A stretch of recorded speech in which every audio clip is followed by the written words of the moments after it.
TillDeathInfo.com. It's your man Kill. Dr. Roz. For Mel Mondays today.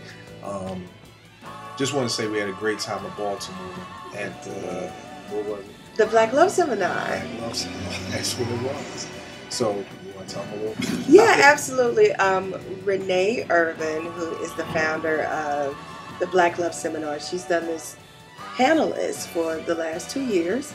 So she had us on as panelists, and I think we did great. In fact, we got a lot of feedback. We got Cash wanted us to do more panels. Yeah, we got asked to do more panels. Just got off the radio with Prince DeJour, so we are doing our thing. Yeah, we really are saving marriages. So, trying to anyway. So let's dive right into Mel Mondays. You know it's always going to be some fun if it's a Mel Monday. Not saying Female Fridays ain't fun, but you know they fabulous. I'm more fun. You know. So today we're going to be talking about the whole how we want a woman in the streets, but a freak in the bed. And I've heard a lot of women say, you know, that's not fair. How do you expect me to just turn it on and turn it off? And you want me to be a mother, and then you want me to be a freak, but then you want me to be, you know, from 9 to 5, I gotta be this person and everything like that. And I feel y'all pain. You know why I feel y'all pain? What's it, please tell? Because y'all ask the exact same thing from us. Y'all ask the exact same thing. We're not asking you to be a freak in the bed. But what y'all are asking us to do is you're asking us to be, I think more hip hop. Okay.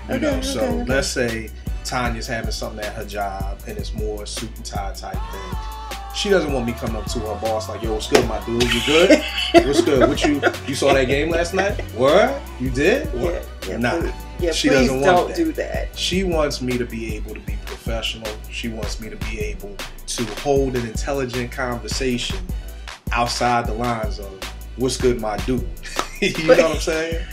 But and that's for real. She wants me to be, and I think most women want that. Well, yeah, of course I would want my husband to. You need to be. Well, Saturday, right? At the event, I'm like, can you sit here? Can you, bless his heart. I think he feels like a photographer, but it's just kind of like, yeah, I know, pick up store. Yeah, I think that's true. You're and right I mean, about that. and I'll give you a great example. I'll give you 2 examples. Yeah, because I was really like, are you gonna shave before we go? You're right. There isn't like a. I thought you was gonna ask me. I thought you were excited about my example. Oh, I was just chiming in. Okay. Oh, okay. Well, I was trying to help prove your point. Oh, okay. There you go. See? Yeah, yeah. First example. There was a couple that I know, and I forgot what happened, but something happened. I don't know if it was a fight or a car accident. Something happened, and the woman felt as though he didn't react in a way as such a man should, as far as being protected. And I'm sure that's something that every woman wants to feel. She wants to feel that her man can protect her. Yeah, I don't want to be like, I don't want you hiding behind me. Right. No, that's crazy. Something went down. I can't remember what it was because this is 10 plus years ago. And he didn't react like that. And she was seriously thinking about, can I marry this man? Because they were engaged. And she really was seriously thinking about that. Like, can I marry this dude who may not be able to hold me down like that? You know why she was seriously thinking that though, right? Why? Because like protection for women is like one of our number one needs. We need to feel like the man that we choose to be in our life can be a protector, right, and provider. Now the thing is about this dude, he didn't look like the protecting type. I'm not dissing my man, but he just didn't look like, and y'all know what I'm saying. He just didn't look like somebody who can handle his business. But to his fiance, it didn't matter. She wanted him to snap out of not looking like he could protect her. Because unless dude had like a black belt in karate or, so was he like Urkel looking? Yeah, he's kind of like an Urkel dude. Okay, all right, okay. But, yeah, just for viewers. But unless he had a black belt in karate, because for all I know, he could spar with Sugar Shane or something like that. But just looking at him, you wouldn't think he could handle his business. But it didn't matter. She still wanted him to switch like that and to become super thug all of a sudden. Wait, to be able super thug to be able to protect her. So she wanted him to be able to switch at a drop of a dime, knowing there's no way you could look at this dude and be like, yeah, he's going to protect me. I mean, let's be honest. There are a lot of marriages out there, and again, just from looks, you can look at this dude and just be like, men can measure up to other men, like Chris Rock said, and kind of be like, yeah, I can take him. And then it's like, he may be a little trouble. And then it's like, nah, dude's gonna slam my head into a wall. You know, we're able to kind of size people up like that. And I'm sure women, I mean, come on, if you saw Urkel, you really think Urkel's gonna hold you down in Southeast? So y'all understand what I'm saying. Probably not. But it didn't matter to her, and she's ready to call off the engagement because of this situation that happened. So that's one example of how women want us to be a different individual, even though you can look at us and see that that's not us. Because a woman may say, well, you should be able to look at me and see I'm not a freak. I really don't know how to look at a woman and kind of see if she's a freak, unless, you know, you out here in the hood and you know it's hot and chicks be really wearing some revealing things. Like, I think, well, that's a great concept. Does clothes make you a freak? I don't know if clothes makes you a freak, but I'm just saying, if you're at a but club and you see somebody that's half naked, then I'm sure most women will be like, "Oh, look at her," you know, like she's a freak. No, like that. Second example, I used to work with college students when I used to work for Heads Up, and a long time ago, some of my AmeriCorps members were talking about Soul Food, the series. Oh yeah. And they were saying how they felt like all three of the men made up their perfect man, because they were like, Lim was hood, but he couldn't keep a job. Yeah. Kenny wasn't hood, but he was a good man. He was a good man. He worked, you know. And then Damon, he was so fine, but he wasn't cool enough. Like, he was nerdy, but the education was there. You know, like, and they felt like, yo, we could just blend these three guys together. That would be the perfect dude. And it's just, again. So why can't y'all do that? But I'm just saying, no, I understand. But it's an example of how women, you all do want us to be really three different people at the same time. So I'm just bringing it to y'all attention because maybe y'all never thought about that.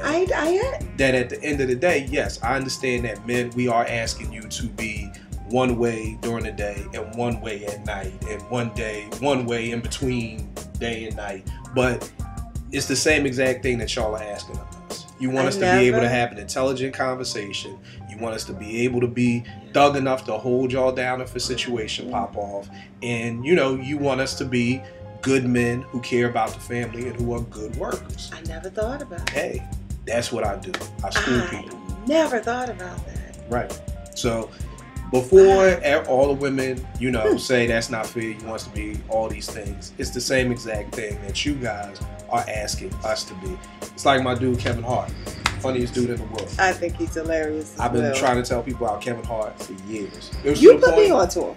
I've been telling people about my man. He's from Philly. Kevin Hart is hilarious. But in the stand-up, he always says, yo, if you're out with me and you get smacked, you just got smacked. I'm not no fighter. It ain't no sense of both of us getting beat up, so we could get in the car and talk about what just happened and make sure it don't happen again. But you just got smacked. Now, if you're out on the first date with a dude and he tells you that, is that somebody that you could see yourself marrying? No. Even though you like him? Yes, no. Even though he's cool? I still, for me in my life, I still need you to protect me. I need you to... Even if he's just 5'4", because you know Kevin Hart, his feet swing when he's on the bar. So you still expect a 5'4" dude to at least be kicking somebody in their shin. Yes. Okay, cool. At least kick and run. Okay. At least kick and run and pull me. You know what I mean? Right. Okay. Yeah, at least kick and run. Sick. It's part of the game. That's that parenthood thing, huh? Yeah. At least kick and run. Okay, like, so you would not marry a dude who could not, even if he didn't look like he could handle his business. If you decided that this is the person you're going to marry, even if he looked like Urkel, he could not handle his business, you expect him to be able to switch and at least hold you down. I expect him to protect his wife. Okay. And whatever that protection may look like based on the situation, I expect him to do that. Okay. If he got to protect me with words, I expect him to do that. So even if he just cursed the dude out, like, don't smack my wife. He ain't even got to curse him out. You know, if he could just... Don't smack my wife again. Like, are you saying that for your benefit? I'm just saying. The only point that I'm trying to make really is that... women want a man that's going to stand up for them. Right. It's a part of that support. So definitely, if he can't do that, oh no, you can't. Well, cool. Nah. So y'all want us to be different people. Just try it. I'm not saying it's easy, but just try it. You know, it may not be easy for a person like me who uses a lot of slang to all of a sudden now be able to just jump into having an intelligent conversation. You know what I'm saying? But yeah, you act like you don't. You were a communications major, so you act like but it's I think such I a do hard a better job. I switch think for I you. do a better job of doing it. It's why I think I'm very good at my job here at Life Starts. Because one minute I'm in Southeast DC, and then the next minute I may be in a conversation with, you know, Chief Lanier, who's the chief of police for DC. Yeah. You know, so I think I'm kind of good at switching it. But is that so much of a stretch? For some men it is. The same way for some so women. So you're speaking for men in this moment. Yeah, I got you. Yeah, and in the same way, look at some of my staff. I love them to death, but they're great in the hood, but they may not be great in another setting like that. So again, I'm not saying that there are lots of women who I'm sure have no problem with being a woman in the streets and a freak in the bed. Some women are like, yo, I got a whole alter ego in the bedroom, and I like it because I'm able to do things that I normally wouldn't do. But I don't think that's the majority. So I mean, of course, there are men who can flip it, but I don't know if that's the majority, and really neither here nor there. I'm just trying to bring up the point to let y'all know that y'all ask go through the same thing from us, to be different people at different times, to make y'all happy, to make sure you're protected. Y'all want protection, we want freaky sex. How is that one in the same? It's the same. Protection is y'all. Is that men's number one need? Freaky sex. Freaky sex. And it's not just sex, it's freaky sex. But check with your man. Check with your man. Because your man may be happy with regular sex. You know, he may be. You know, but most of us want freaky sex. So, but you know what? It's the same thing if a woman says, you know, I want to go out on a date. And a man just may say, okay, I'm going to take you out to the movies. But a lot of women want romantic. Her date dates. Might be Ruth Chris. No. Not just even Ruth Chris, but she may want a romantic date. She may want to walk at the harbor. She may want to hold hands. It may be more to her. Men, she does want that. Yeah, so it may be more to her than even 5 years into the marriage, she still wants that. So even it just being more than just taking you out to a movie and that's the date. You may be disappointed in that, but for a man, he may just be thinking, I took my wife out. That's what she wanted. Women, it's like men want sex, so women give us sex, but are you giving us the sex that we really want? The same way, am I giving you the date that you really want? Because for us, what about if you're not giving us the sex we want? Then tell us. Yeah. Most men are a little freakier, so, you know, I'm sure most dudes wouldn't have a problem, you know, if their wife asked for something off the hook, but then some dudes would. So, just be honest. Say what you want. You know, you can't be here married for 3 years talking about he never gave it to me the way I want, but you never said anything, and vice versa. You know, these are all the conversations. You've got to have the conversation up front. It's all about conversations. So that was Mel Mondays today. Prayerfully, we made you laugh. Prayerfully, it was fun. Prayerfully, women, I didn't come at y'all. Prayerfully, I was just trying to enlighten and bring something to your attention that y'all may not have noticed. I think it was good because I had never thought about that before, in terms of requiring for my husband to be all these different people. And then y'all want us to fix everything. I'm honest with Tanya. I'm not the fix-it dude. That's not me. Don't ask me to change no oil. You may die. Don't ask me. Yo, it's funny. Pray for Tanya. My dude Alan. Please. Shouts to my man Alan. You met Alan. Hi, Alan. Yeah. He built the whole basement. What? He built the basement was like just there when they got the house. Yeah. He built the whole basement. Wow, nice. He came over to my house. He was like, yo, I feel good.